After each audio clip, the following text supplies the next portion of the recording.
The last bench promise. The last bench of the classroom was always quiet. It was the place where sounds softened, where laughter arrived late, and where unnoticed thoughts found space to breathe.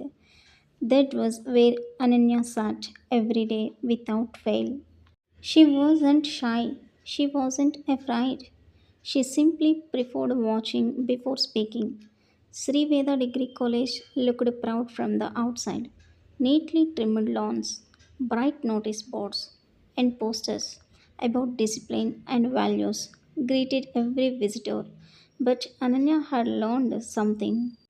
In her 3 years there, institutions like people could smile while hiding cracks. She noticed how certain students were called into the staff room and returned smiling before exams. She noticed how complaints vanished like chalk dust wiped off a board. And she noticed how those who asked uncomfortable questions slowly faded into silence.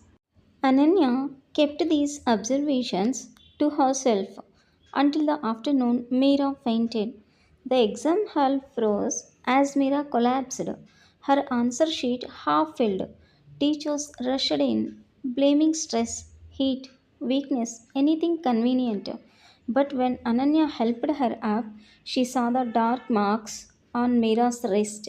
They were not from studying too hard. Later that evening, inside the quiet washroom, Mira's voice shook as she spoke. They told me no one will believe me. Ananya stood still long after Mira left. That sentence echoed louder than the bell ever could. That night, the hostel was asleep when Ananya opened an old notebook she had almost forgotten. It wasn't a diary, it was a record dates, names, patterns, incidents she had observed over the years without knowing why she was saving them. Page after page, the truth stared back at her. Fear came first, clear and sharp. Then responsibility followed.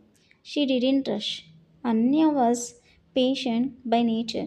She listened, collected proof, saved messages, recorded conversations where possible. Every step was careful, every move silent. When her friend warned her to stay away, she only said, "Someone has to stop pretending." The complaint went in without a name. Then another followed. Then another. The college began to shift uneasily. Meetings were called. Rumors spread.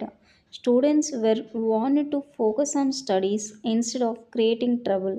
But truth, once set in motion, has its own direction. A local journalist called her one evening. Ananya stared at her phone for a long moment before answering. When she finally spoke, her voice was calm, steady. The news broke the following week. Cameras appeared at the college gate.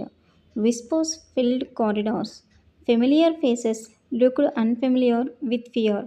An inquiry was announced. Names were spoken aloud. Names that had once felt untouchable. Through it all, Ananya continued to sit at the last bench. Some classmates avoided her now.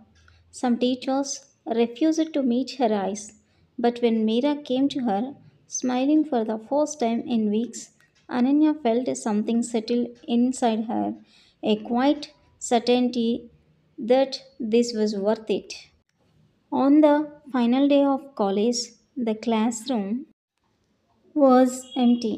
Sunlight fell gently across the benches. Before leaving, Ananya paused, picked up a pen, and wrote on the corner of the last bench. Silence protects systems, courage protects people. She walked out without looking back, not loud, not celebrated, but present and unafraid. If you would like, I can next. Please subscribe my channel, like, share and comment please.